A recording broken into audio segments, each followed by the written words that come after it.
नमस्कार फ्रेंड्स, आज देखने वाले हैं सीजीटीएट 2022 का भाग नंबर 19वां है।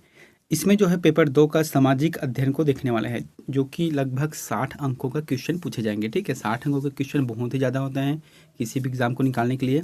तो फिर आज की जो टॉपिक है वहाँ सामाजिक अध्ययन से संबंधित है, जो कि प्रत्येक इकाई का यहाँ पर मिक्स क्वेश्चन है। तो फिर दोस्तों, अगर चैनल पर नए हो तो चैनल को सब्सक्राइब कर देना, बेल आइकन को जरूर दबा देना। साथ ही इस वीडियो का अगर आपको फ्री पीडीएफ चाहिए तो टेलीग्राम चैनल पर ज्वाइन करना, वहाँ से आप लोगों को फ्री पीडीएफ मिल जाएगा। चलते आप लोगों के लिए जो होमवर्क दिया था उसको हम देख लेते हैं कि शिक्षा और मनोविज्ञान को जोड़ने वाली कड़ी है। तो कौन सी कड़ी है? जो कि एक तरफ शिक्षा है और एक तरफ मनोविज्ञान है। तो दोनों को जोड़ने वाली जो कड़ी है वह है मानव व्यवहार, जो कि लगभग सभी लोगों ने जो जवाब दिया है वह बिल्कुल सही है। इसका आंसर थर्ड आ जाएगा। आज का पहले क्वेश्चन देखते हैं। समाजशास्त्र के जनक माने जाते हैं, बहुत ही इंपॉर्टेंट है। समाजशास्त्र में आप लोगों को बहुत सारा कोटेशन मिल जाएगा। तो कोटेशन के लिए मैं खासकर से एक ही वीडियो बनाऊंगा, जो कि सिर्फ 30 नंबर का रहेगा, यानी कि 30 क्वेश्चन रहेगा। उसमें सिर्फ कोटेशन रहेगा, अलग अलग जो वैज्ञानिक हुए हैं, मानव शास्त्री हुए हैं, उसके आधार पर। यहाँ पर क्या बोला गया है कि समाजशास्त्र के जनक माने जाते हैं। तो किसे कहा जाता है समाजशास्त्र के जनक? A.W. ग्रीन है, मैक्राइव है, अगस्त काम्ट है और L.F. वर्ड है। तो इसका जो आंसर आ जाएगा अगस्त काम्ट। अगस्त काम्ट को जो है समाजशास्त्र का जनक के रूप में माना जाता है। और इससे संबंधित क्या है कि इसका जो जन्म है, अगस्त का जो जन्म है वहाँ दक्षिण पश्चिमी फ्रांस के मांटपेलियस में हुआ है। ठीक, मांटपेलिये में हुआ है, नगर में हुआ था। और इसका जो जन्म है वहाँ 1798 में हुआ है। यहाँ पर दूसरा क्वेश्चन है कि समाज नामक पुस्तक के लेखक कौन है? यहाँ पर जो पुस्तक का नाम क्या लिखा गया है? समाज, है ना। तो समाज नामक पुस्तक के लेखक कौन है? ऑप्शन है कि इलियट व मैरिल, दूसरा है आगबर्न एवं निमकाफ, उसके बाद तीसरा है कि मैकाइवर एवं पेज है, और तीसरा है लुंडबर्ग एवं अन्य है। तो इसका जो आंसर जाएगा वहाँ तीसरा आ जाएगा। ठीक है, मैकाइवर एवं पेज, ये दोनों ने मिलकर जो है समाज नामक पुस्तक लिखा है। तीसरा प्रश्न है, निम्नलिखित में से समाजशास्त्र के क्षेत्र में किसका अध्ययन किया जाता है? एक समाजशास्त्र के क्षेत्र में किसका अध्ययन किया जाता है? ऑप्शन है मनुष्यों का है, व्यक्ति का है, समाज का है और प्रथाओं का है। तो इसका जो आंसर आ जाएगा समाजशास्त्र के क्षेत्र में समाज का अध्ययन किया जाता है। अब हालांकि उस समाज के अंतर्गत मनुष्य भी आता है, व्यक्ति भी आते हैं, पशु पक्षी भी आते हैं, और जो उसकी जो प्रथा है, एक दूसरे में प्रचलित प्रथा है, ये सभी आ जाते हैं। लेकिन कहने का मतलब ये है कि समाजशास्त्र का अध्ययन करना है तो समाज का अध्ययन कहा जाता है उसको। पांचवा प्रश्न है, यहाँ पर चौथा प्रश्न है कि समाजशास्त्र के कितने संप्रदाय हैं? क्या बोल रहा है कि समाज शास्त्र के कितने संप्रदाय हैं? तो इसका जो ऑप्शन दिया गया है 1, 2, 3, 5, तो सही आंसर आ जाएगा दूसरा आ जाएगा। ठीक है, समाज शास्त्र का जो है 2 संप्रदाय है, या फिर ऐसे कह सकते हैं कि समाज शास्त्र का 2 विभाग है। कौन कौन से? एक है स्थायी और एक है गतिशील के रूप में जाना जाता है। स्थायी और गतिशील के रूप में इसको जाना जाता है। पांचवा प्रश्न देखते हैं हम समितियों के सदस्य होते हैं, संस्था के नहीं। यह कथन किस समाजशास्त्री से संबंधित है? बहुत ही इंपॉर्टेंट प्रश्न है दोस्तों। यहाँ जो टॉपिक है वहाँ 3 अलग अलग क्वेश्चन बनता है, जो कि मैंने एक ही क्वेश्चन में ला दिया है। सबसे पहले यहाँ पर महत्वपूर्ण जानकारी को देख लेते हैं, फिर इसका जो आंसर मैं बता दूंगा। देखो, समाजशास्त्र में जो है जैसे कि समुदाय और जो है एक संस्था को लिया गया है, समुदाय और संस्था। तो पूरे गांव को, एक गांव को जो है समुदाय के रूप में प्रेजेंट किया है। ठीक है, गांव को समुदाय के रूप में कहा गया है, जबकि परिवार को एक संस्था के रूप में कहा गया है। जैसे कि 4 लोगों का, 10 लोगों का परिवार है, उसे संस्था कहा गया है, और जो गांव है उसे एक समुदाय कहा गया है। देखो, तो यहाँ पर क्या बोला गया है कि हम समितियों के सदस्य होते हैं, संस्था के नहीं। यह कथन किस समाजशास्त्री से संबंधित है? तो इसका जो आंसर आ जाएगा मैकाइवर एवं पेज। दोनों ने, मैकाइवर एवं पेज ने जो है इस बात को कहा है कि हम समितियों के सदस्य होते हैं, संस्था के नहीं। जबकि इसका जो महत्वपूर्ण जानकारी लिख दिया हूँ कि समाजशास्त्र के क्षेत्र में समुदाय को, गाँव को जो समुदाय कहा गया है और परिवार को संस्था कहा गया है। पांचवा प्रश्न है कि निम्नांकित में से प्रदत्त परिस्थिति कौन सी नहीं है? क्या बोल रहा है कि निम्नांकित में से प्रदत्त परिस्थिति कौन सी नहीं है? ऑप्शन है वंशानुगत है, आयु है, प्रजाति है और व्यवसाय है। तो इन चारों में से जो आंसर आ जाएगा वहाँ चौथा रहेगा। ठीक है, चौथा जो है परिस्थिति यानी कि प्रदत्त नहीं है। ये जो है जैसे कि वंशानुगत है, ये प्रदत्त है, आयु है, प्रजाति है, ये सभी प्रदत्त है, लेकिन व्यवसाय प्रदत्त नहीं होता। इसे जो है अपनाना पड़ता है, अपना खुद से करना पड़ता है। सातवां प्रश्न है कि समाजशास्त्र समाज का अध्ययन कराता है, इसके समर्थक है। तो कौन है इसके समर्थक कि समाजशास्त्र समाज का अध्ययन करता है? ऑप्शन है मैक वेबर है, दूसरा है गिडिगिंस है, तीसरा है कि जॉनसन है और चौथा है क्यूबर। तो इसका जो आंसर आ जाएगा वहाँ दूसरा आ जाएगा। गिडिगिंस ने कहा है कि समाजशास्त्र समाज का अध्ययन कराता है। आठवां प्रश्न है कि समाजशास्त्र कैसा विज्ञान है। यहाँ पर प्रश्न क्या पूछा गया है कि समाजशास्त्र कैसा विज्ञान है। प्राकृतिक विज्ञान है, व्यवहारिक विज्ञान है, विशुद्ध सामाजिक विज्ञान है और चौथा है विशिष्ट विज्ञान है। इसका जो आंसर आ जाएगा वहाँ विशुद्ध यानी कि शुद्ध रूप से सामाजिक विज्ञान है। समाज के अंतर्गत जो भी गतिविधि हो रही है उसका अध्ययन समाजशास्त्र है। नौवां प्रश्न है निम्न में से कौन सा समुदाय का लक्षण है। तो कौन सा समुदाय का लक्षण है यहाँ पर। व्यवस्थित संगठन है, दूसरा है हम की भावना है, अमूर्तता है या फिर विशिष्ट उद्देश्य है। तो इसका जो आंसर क्या जाएगा, मैंने यहाँ पर बताया था जो समुदाय है उसे किसे कहा गया है। यहाँ पर समुदाय गांव को कहा गया है। अब जब गांव की बात आता है तो प्रश्न जब भी पूछेगा समुदाय का लक्षण क्या है तो हम की भावना। गांव में सभी लोग जो है हम की भावना रहता है, ठीक है, एक दूसरे के सहयोग करते हैं, एक दूसरे की मदद करते हैं, यही गांव की पहचान है। 10वां प्रश्न है कि समिति के प्रमुख विशेषता है। क्या बोल रहे हैं कि समिति के प्रमुख विशेषता कौन कौन सी है। पहला है कि विशाल आकार होता है, दूसरा है कि स्वतः विकसित होता है, तीसरा है सामान्य उद्देश्य का होना है और चौथा है कि मूर्त स्वरूप होना है। तो इसका जो आंसर आ जाएगा मूर्त स्वरूप, यानी कि समिति का विशेष लक्षण क्या है, विशेषता क्या है, मूर्त स्वरूप। 11वां प्रश्न है कि वर्तमान में परिवार का कौन सा स्वरूप मान्य है। अभी जो वर्तमान में चल रहा है परिवार, तो वहाँ कौन सा स्वरूप जो है मान्य है। जैसे कि ऑप्शन दिए गए कि बहुपति विवाही परिवार है, दूसरा है कि बहुपत्नी विवाही परिवार है, एक विवाही परिवार है और समूह विवाही परिवार है। तो इसका जो आंसर जाएगा एक विवाही परिवार है। एक विवाही परिवार को जो है अभी वर्तमान में परिवार का स्वरूप है जो कि एक विवाह किया जाता है। हालांकि यहाँ पर जो है अलग अलग पाठ है, ठीक है। इसमें जब समाजशास्त्र का अध्ययन करोगे तो हिंदू, मुस्लिम, ईसाई और सभी के बारे में इसमें वर्णन किया गया है, लेकिन जो प्रश्न के हिसाब से है एक विवाही परिवार इसका आंसर आ जाएगा। 12वां नंबर है परिवार को प्राथमिक समूह किस विद्वान ने कहा है। तो कौन से विद्वान हुए जिन्होंने परिवार को प्राथमिक समूह कहा है। ऑप्शन है मजुमदार ने, दूसरा है कि आगबर्न एवं निमकाफ ने, तीसरा है कि चार्ल कुले ने और चौथा है कि एल्सर ने। तो इसका जो आंसर आ जाएगा चार्ल कुले ने कहा है।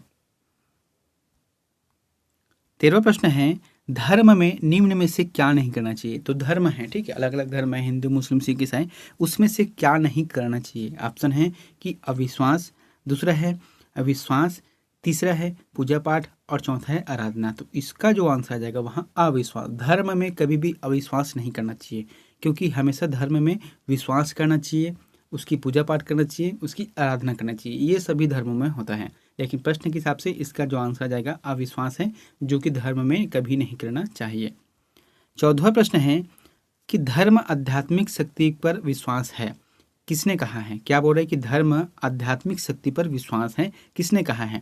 तो इसका जो आंसर आ जाएगा ई.बी. टायलर। ई.बी. टायलर ने कहा है कि धर्म आध्यात्मिक शक्ति का विश्वास है। 15वां प्रश्न क्या है कि रक्त की शुद्धता को बनाए रखती है हमारी। क्या बोल रहा है कि रक्त की शुद्धता को बनाए रखती है हमारी।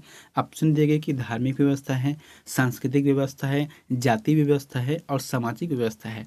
तो इसका जो आंसर लिया गया है समाजशास्त्र के अंतर्गत, इसमें जाति व्यवस्था को कहा गया है कि जो रक्त की शुद्धता को बनाए रखता है। कैसे बनाए रखता है, जैसे कि हमारे समाज में, हमारी जाति में प्रचलित है कि जो स्वयं जो जाति है, सहजाति है, उसी धर्म में, उसी जो कास्ट है उसमें शादी करना है, जिससे क्या हो गया कि दूसरे कास्ट के अंतर्गत शादी नहीं हो पा रहा है, जिससे जो अपने रक्त की शुद्धता है अपनी जाति में ही चलते रहता है, उसमें अलग जाति का प्रवाह नहीं होता। 16वां प्रश्न है जाति का प्रमुख आधार है। तो जाति का प्रमुख आधार क्या है। ऑप्शन दिया गया कि व्यवसाय है, जन्म है, सामाजिक संस्तरण है और चौथा है पैतृकता है। तो इसका जो आंसर आ जाएगा जन्म है ना। व्यक्ति जो है जाति, व्यवसाय और पैतृकता के हिसाब से नहीं मिलता, उसको जन्म के हिसाब से मिलता है। अगर कोई ST/SC में जन्म ले लिया तो हमेशा के लिए वो ST/SC ही कहलाएगा, ठीक है। OBC में आ गया तो OBC आ जाएगा। तो इसीलिए कहा गया है कि जाति का जो प्रमुख आधार है वहाँ जन्म के आधार पर है। 17वां प्रश्न है जाति की उत्पत्ति के व्यावसायिक सिद्धांत के प्रतिपादक है। क्या बोल रहे हैं कि जो जाति की उत्पत्ति है उसके व्यावसायिक सिद्धांत के प्रतिपादक हैं। तो क्या है, इसका जो आंसर जाएगा किसने किया है, नेस्फील्ड ने किया है कि जाति उत्पत्ति के व्यवहारिक सिद्धांत के प्रतिपादक का नेस्फील्ड ने किया है। 18वां प्रश्न है कि जाति संस्तरण में सबसे उच्च स्थान किसका है? तो किसका स्थान है जाति संस्तरण में? इसका जो ऑप्शन दिया गया है क्षत्रिय, शूद्र, वैश्य, ब्राह्मण। आंसर जाएगा ब्राह्मण। इसमें जो जाति को अभी नहीं बांटा गया है, पूरे बहुत से मतलब आदिकाल से बांटा गया है, जो कि कहा जाता है कि जैसे कि ब्रह्मा है तो ब्रह्मा के जो मुख से है वहाँ ब्राह्मण का जन्म हुआ है, उसके जो भुजा से जो है क्षत्रिय का जन्म हुआ है, उसके जंघा से जो है वैश्य का जन्म हुआ है और उसके चरणों से जो है शूद्र का जन्म हुआ है। इसीलिए कहा गया है कि जाति जो संतरण है उसमें सबसे उच्च स्थान जो है ब्राह्मण को कहा गया है, क्योंकि ये ब्रह्मा के मुख से निकला है, ऐसा कहा जाता है। 19वां प्रश्न है निम्न में से भारतीय समाज में किस जाति समूह को निम्न माना जाता है? तो कौन से जाति समूह को निम्न माना जाता है? क्षत्रिय, शूद्र, वैश्य और ब्राह्मण। इसका जो आंसर आ जाएगा शूद्र, है ना। जो भारतीय समाज है उसमें शूद्र जो जाति के रहते हैं उन लोगों को सबसे निम्न माना जाता है। क्यों? क्योंकि ये इसको कहा जाता है कि ब्रह्मा के चरणों से निकला है। अब ये पहले माना जाता था, अभी वर्तमान में ऐसा सिस्टम बहुत ही कम है। हालांकि कोई कोई जगह हो सकता है, लेकिन अभी भारतीय समाज जो है कि आगे बढ़ गया है, नई दिशा की ओर बढ़ रहा है, तो फिर इन सब चीज़ों का कोई स्थान नहीं है। कन्या के पिता के घर रहकर सेवा करने वाले वर्ग को बैगा जनजाति में क्या कहा जाता है? जैसे कि छत्तीसगढ़ में क्या है, बैगा जनजाति है। तो कन्या के पिता के घर में रहकर सेवा करने वाले वर्ग को क्या कहा जाता है? तो इसका जो आंसर आ जाएगा वहाँ सेवक है, घर जमाई है, लय सेना है और फिर लामा नाई है। तो इसका जो आंसर आ जाएगा लय सेना है। ठीक है, लय सेना कहा जाता है कि कन्या के पिता के घर रहकर वहाँ सेवा करते हैं। इसमें होता क्या है कि देखो, यहाँ पर घर जमाई भी आ सकता है, लेकिन घर जमाई जो है हिंदी वर्ड है और यहाँ पर बोला क्या गया है कि बैगा जनजाति में प्रचलित है, तो प्रचलित घर जमाई का नहीं है शब्द। यहाँ पर लय सेना है या फिर लम सेना है बोल सकते हैं इसको। ठीक है, इसके अलावा एक और है सेवा विवाह भी रहता है। सेवा, वहाँ पर जाओ सेवा करो फिर उससे विवाह कर सकते हैं। 20वां प्रश्न है, 21वां प्रश्न है निम्न में से वर्ग की कौन सी विशेषता है? तो निम्न में से वर्ग की कौन सी विशेषता है? जन्म दर आधारित है, असीमित सामाजिक संबंध है, वर्ग चेतना का होना है या फिर ऊंच नीच की भावना का होना है। इसका जो आंसर आ जाएगा वर्ग चेतना का होना है। 22वां प्रश्न है कार्ल मार्क ने निम्न में से किन दो वर्गों को बताया है? बहुत ही इंपॉर्टेंट प्रश्न है। ये कार्ल मार्क का क्वेश्चन हमेशा पूछा जाता है, क्योंकि कार्ल मार्क जो है समाजशास्त्री थे, बहुत बड़ा समाजशास्त्री थे, जिन्होंने एक जो वर्ग है उसे दो पार्ट में इन्होंने बताया है। कौन कौन से हैं कि साधारण वर्ग है, आपराधिक वर्ग है, दूसरा है धनी वर्ग है, एक तरफ निर्धन वर्ग रहते हैं, तीसरा है आश्रित वर्ग है, पिछड़ा वर्ग है और चौथा है पूंजीपति वर्ग और श्रमिक वर्ग। तो कार्ल मार्क के जो सिद्धांत दिया है इसमें पूंजीपति वर्ग और श्रमिक वर्ग रहते हैं। इसका कहने का मतलब ये है कि जो पूंजीपति वर्ग है वह श्रमिकों पर शोषण करते हैं। 23वां प्रश्न है कि आर्थिक आधार पर वर्ग का विभाजन निम्न में से किस विद्वान ने किया है? तो कौन से विद्वान हुए जिन्होंने आर्थिक आधार पर वर्ग का विभाजन किया है? इसका जो आंसर आ जाएगा मार्क एवं मैक्स वेबर। मार्क एवं मैक्स वेबर ने किया है आर्थिक आधार पर वर्ग का विभाजन। 24वां प्रश्न है दहेज निम्न में से किसे कहेंगे? तो किसे कहा जाता है दहेज? यहाँ पर ऑप्शन दिया गया है कि माता पिता द्वारा स्वेच्छा से दी गई राशि को कहा जाता है, दूसरा है कि उपहार स्वरूप दिया गया सामान को कहा जाता है, विवाह के शर्त के रूप में दिया गया धन है और चौथा है कन्या दान के समय दिया गया आभूषण है।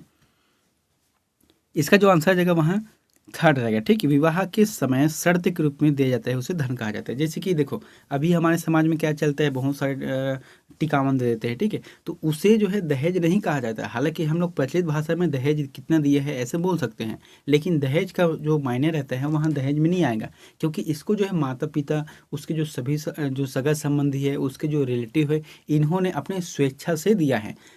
अगर दहेज की बात कब आता है? जब वर पक्ष द्वारा मांग किया जाता है कि मुझे गाड़ी चाहिए, कार चाहिए, अगर पैसा चाहिए, सोना चाहिए और धन दौलत चाहिए, तो तब जाके ये जो शब्द है वहाँ दहेज की श्रेणी में आता है। लेकिन जो स्वेच्छा से दिया जाता है उसे दहेज के रूप में नहीं माना जाता है। 25वां प्रश्न है कि दहेज निरोधक अधिनियम भारत में किस सन में लागू हुआ? क्या बोल रहा है कि दो दहेज निरोधक अधिनियम है वह भारत में किस सन में लागू हुआ? तो ऑप्शन दिए गए कि 1861 है, 1961 है, 1965 है, 1970 है।